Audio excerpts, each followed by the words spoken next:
বিসমিল্লাহির রহমানির রহিম। নাহমাদু ওয়া নুসাল্লি আলা রাসূলিল কারীম। আজকের অ্যারাবিয়ান লিডারশিপ মাদ্রাস কর্তৃক আয়োজিত আজকের পুরস্কার বিতরণী ও সিরাত মাহবুব সাল্লাল্লাহু আলাইহি ওয়াসাল্লাম মাহফিলের আয়োজিত অনুষ্ঠানের সম্মানিত প্রধান অতিথি, প্রধান আলোচক এবং অত্র প্রতিষ্ঠানের শিক্ষক শিক্ষিকাবৃন্দ এবং ওলামা একরাম, মাদ্রাসা পরিচালনা পরিষদের সম্মানিত পরিচালনা পরিষদ, পর্দার আড়াল মা ও বোনেরা, মাস মিডিয়া, আসসালামু আলাইকুম। আসলে আমি কিন্তু এটা আজকে অনুষ্ঠান শেষ করার কথা ছিল 12:30টার মধ্যে। আমি জানি আমাদের বিশেষ করে জুনিয়র স্কুল এবং মাদ্রাসার যে বাচ্চারা, ছোট ছোট বাচ্চারা অনেক কষ্ট হয়, সেটার দিকে চিন্তা করে আমরা চেয়েছিলাম। যদিও হয়তো আজকে বৃষ্টির কারণে আমাদের একটু বিলম্বিত হয়েছে, আমি সেই জন্য সবার কাছ থেকে ক্ষমা চেয়ে নিচ্ছি। আপনারা জানেন এই মাস রবিউল আউয়াল মাস, যেখানে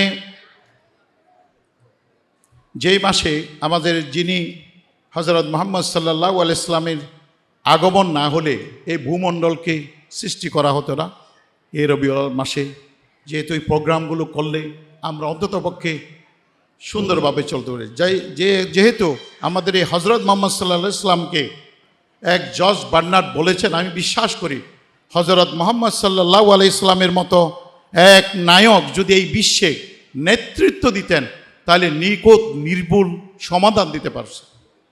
সেজন্য আমাদেরকে নবীর দেওয়া সুন্নত, আকিদা, নিয়ম কানুন যদি আমরা মানতে পারি, তাহলে আমরা কোরআন এবং হাদিস আলোকে শিক্ষা, সভ্যতা, বিজ্ঞান, প্রযুক্তি, তত্ত্বে আমরা যদি এগিয়ে যেতে পারি, আমাদের বর্তমান যেই আমাদের প্রজন্ম রয়েছেন, আমরা যদি এগিয়ে যেতে পারি, তাহলে আমাদের তাকওয়াভিত্তিক ইমানদার মুসলমান পৃথিবীতে আমরা সম্ভব একটা ভালো মুসলমান জাতি হিসাবে।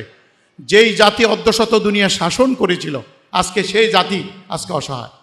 ফিলিস্তিন, বিভিন্ন মিশর, লিবিয়া, আফগানিস্তান, মায়ানমার সহ বিভিন্ন দেশে কন্দল লেগে আছে এবং তাদের আত্মচিৎকারে আকাশ পর্যন্ত ভারী হয়ে আসছে। আপনারা দেখেছেন সম্প্রতি বৈষম্য ছাত্রের যে আন্দোলন আমরা দেখেছি, 19 তারিখ থেকে 4 তারিখ পর্যন্ত বাচ্চাদের আত্মচিৎকারে রক্তে আকাশ বাতাস ভারী হয়ে আসছে।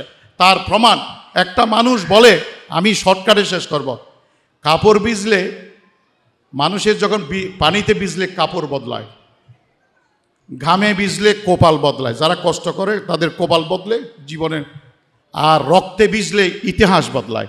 তাহলে বোঝা যায় 71-এর স্বাধীন আমরা হয়তো দেখেছি আমাদের এখানে যারা মুরব্বীরা, কিন্তু 24 সালে যারা এই বাংলাদেশে 18 কোটি মানুষ প্রজন্ম দেখেছে বাংলাদেশ কীভাবে নতুনভাবে স্বাধীন হয়েছে। স্বাধীনতা শুধু কি কথা বলার, সামাজিক, আদর্শিক, রাষ্ট্রীয় যে মর্যাদা থেকে যে মানুষ বঞ্চিত হয়েছে। যাই হোক, আমি ওইসব দূরে যাব না, আমি সংক্ষেপে শেষ করে দিতে চাই। অ্যারাবিয়ান মাদ্রাসা আসলে আমাদের এখানে গাপ্পত চৌধুরী আমাদেরকে একটা জায়গা দেওয়ার কথা ছিল। পরে আমি চিন্তা করলাম যে এখানে যে পরিমাণ আমরা ইনভেস্টমেন্ট করব, সেই পরিমাণ আউটপুট আসবে না। সাতকানিয়া লোহাগাড়ার মানুষ আল্লাহ রহমতে অনেক ধর্মপ্রিয়, আমরা সেই জন্য কেরানীহাট একটা ক্যাম্পাস করে এটাকে ডেভেলপমেন্ট করার চেষ্টা করেছি। যা হোক, সব চিত্ত বৃত্ত কিন্তু এক না, এগিয়ে যাওয়ার জন্য আমাদের মন মানসিকতা দরকার। আমি কিন্তু আহামরি আমার বিল গেট হওয়ার দরকার নেই, আমার ফেস ওই হওয়ার দরকার নেই, কিন্তু আমার কথা হলো আমি কয়দিন বা বাঁচবো। আমি যদি ভালো কিছু করে যেতে চাই, মানুষের কল্যাণে করে যেতে চাই, আমাদের যে আগামী ভবিষ্যৎ প্রজন্ম কিভাবে এগিয়ে যাবে, আমাদের মানব সম্পদ কেমনে কোরআন হাদিস আলোকে শিক্ষা, সভ্যতা, বিজ্ঞান, প্রযুক্তিতে তারা ঈমান তাকওয়া ভিত্তিক হওয়ার এই যে পরিকল্পনা, যেসব প্রতিষ্ঠান থাকে, আমার এখানে নূর আলম ফারুকী সাহেব আছেন, আমি 1980 ইংরেজি থেকে এই শিক্ষা প্রতিষ্ঠান জড়িত ছিলাম মাদ্রাসার সাথে। আল্লাহ রহমত, হয়তো আমি জানি না, আমার একজন, আমি নিজকে নগণ্য এবং জ্ঞানী দাবি করতে পারি না, কারণ আমি এটা অশিক্ষিত, এবং আমি চেষ্টা করি একটা প্রতিষ্ঠান কিভাবে এগিয়ে যাবে এই প্রসেসটাই চেষ্টা করি। কারণ একটা মানুষের শিক্ষার চেয়েও তার যোগ্যতা হলো তার 20% যদি তার এডুকেশন থাকে, 80% যদি তার ডেমিনেশন থাকে যে আমি I will do this, he can success.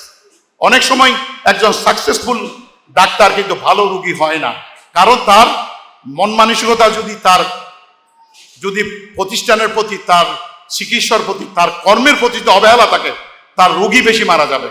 আমি দেখেছি বাংলাদেশ স্বাধীনের পর থেকে, যখনই দেখেছি যারা বাংলাদেশের মধ্যে এবং যারা গবেষক, বুদ্ধিজীবী, যারা জ্ঞান পাপীরা ক্ষমতায় আসছে, তারা কিন্তু জ্ঞানের চেয়ে বেশি ক্ষতি করেছে ইসলামের।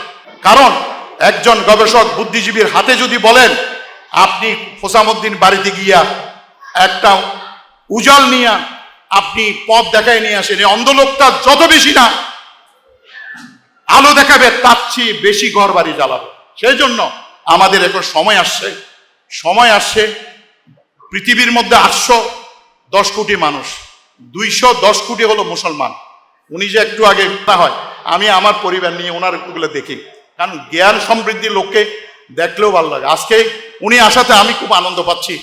এই ধরনের একটা বরেণ্য ব্যক্তিত্ব, ওনার একটা পরিচয় আছে। উনি কিন্তু ইউনিভার্সিটি প্রফেসর নন, উনি কিন্তু বাংলাদেশ ব্যাংকিং শরিয়া বোর্ডের চেয়ারম্যান। এটা সোজা বিষয় নয়। ইচ্ছা করলেও বাংলাদেশের 60 লক্ষ হুজুর আছেন, তার মধ্যে একজন হতে পারবে সেটা। সেই পোস্টটা আজকে আমরা পেয়ে উনি কষ্ট করে সময় দিয়েছেন, ওনার ব্যাংকে মিটিং ছিলেন, সেই জন্য ওনাকে আন্তরিক অভিনন্দন জানাচ্ছে। আবার এখানে আমাদের হোসামুদ্দিন সাহেব, আপনারা জানেন, অনেক কষ্ট করে এই প্রতিষ্ঠানকে দাঁড় করিয়েছে। আমাদের গাপ্পার চৌধুরী, আমাদের হাসরবি কবির সাহেব, জসিম সাহেব, আর যারা আছেন আজকে শিক্ষক শিক্ষিকার অক্লান্ত পরিশ্রমের মাধ্যমে বাইতুস্বরে ফার্স্ট পুরস্কার পেয়েছে। এত সোজা না। যাই হোক, আমি ওদিকে যাব না, আমি শর্টকাটে শেষ করতে চাই। আমরা শুধু কমার্শিয়াল দৃষ্টিতে চিন্তা করবো না, আমরা ইসি মিটিংয়ে তুলব কেরানীহাট এবং এখানে যে অ্যারাবিয়ান মাদ্রাসা আছে, আমরা চেষ্টা করব এটাকে ফোরকানিয়াটা যাতে মানুষ ইজি পয়সা ছাড়া, যেমন আমরা ছোটবেলায় যেটা ফোরকানিয়া মাদ্রাসার মধ্যে কোরআন পড়েছি কিন্তু কোনো টাকা দিই নেই, তো আমরা এই ব্যবস্থা হয়তো চিটং ক্যাম্পাস এবং সাতকানিয়ার ক্যাম্পাস, কেরানীহাটের ক্যাম্পাসকে এই ব্যবস্থা রাখবো। কারণ একজন মসজিদের ইমাম মসজিদ যদি আমরা একটু কিছু টাকা বাড়িয়ে দিই, তারা হয়তো পাশাপাশি মসজিদের ইমামতির পাশাপাশি সকালে কোরআন শিক্ষাটা ইজি করবে। আমি এটার জন্য একটা ফান্ডিং করব, এই গ্রুপের জন্য একটা ফান্ডিং করব, যাতে এই ফান্ড থেকে আমরা অন্ততপক্ষে মেধা, গরিব, অসহায়দেরকে, মিনিমাম বাচ্চাদেরকে, মধ্যবিত্ত না, উচ্চ এবং যারা মেধা এবং যারা অসহায় গরিব পরিবারের জন্য ফ্রির ব্যবস্থা করা ইনশাআল্লাহ। তো আপনারা সহযোগিতা করবেন। আজকে যেহেতু সম্মানিত প্রধান অতিথি এবং অতিথিবৃন্দ, ওলামা একরাম এবং মাদ্রাসা পরিচালনা পরিষদ এবং অত্র প্রতিষ্ঠানের শিক্ষক শিক্ষিকাবৃন্দ, মিডিয়া, মাস মিডিয়া এবং উপস্থিত সবাইকে আমি আন্তরিক অভিনন্দন জানাচ্ছি। কষ্ট করে সময় দিয়েছেন, সেই জন্য আমি আবারও ধন্যবাদ জানাচ্ছি। আমার এখানে আমরা এই শেষ করি, পুরস্কার বিতরণ করব। যারা পুরস্কারের জন্য থাকবেন আর বাকিরা সুশৃঙ্খলভাবে বসে যান। আমরা আপনাদের জন্য কিছু খাওয়ার ব্যবস্থা করেছি। আমরা আপনাদের কিন্তু যখন আসছেন, আমি জানি না আপনাদের জন্য একটু ড্রিঙ্কস ব্যবস্থা করছিলাম, ইয়ার জন্য অ্যারাবেল ড্রিঙ্কস, এটা পেয়েছেন কিনা জানি না, কারণ অনেকক্ষণ থাকতে হবে। আমি চিন্তা করছি, সরি ফর, ইনশাল্লাহ আল্লাহ যদি আমাদেরকে বাঁচায় রাখে, আরো 2-3 মাস পরে গিয়াসউদ্দিন তালুকদার সাহেব, হোসামুদ্দিন সাহেব, আমাদের পরিবার, আমার আঙ্কেল আছেন, গফফর চৌধুরী আছেন, আমার এখানে একটা রিসোর্ট আছে একদম এয়ারপোর্টের সাথে, প্লেন দেখা যায়, জাহাজ দেখা যায়, সমুদ্র দেখা যায়। একটা শিক্ষা সফর এবং পিকনিক অল আর সবাইকে থাকতে হবে সুন্দর করে। আমার ফারুকি সাহেবের যত প্রতিষ্ঠান আছে, স্কুল, কলেজ, মাদ্রাসা, এগুলা সহ একসাথে আমরা 2-3 হাজার একটা বর্ণাঢ্য ইসলামী সঙ্গীতের মাধ্যমে আপনি গিয়াস সাহেবের তালুকদার মিনিমাম 2 ঘন্টা বক্তৃতা রাখতে হবে ওই দিন, আমরা ওনার বক্তৃতা শুনবো ইনশাআল্লাহ।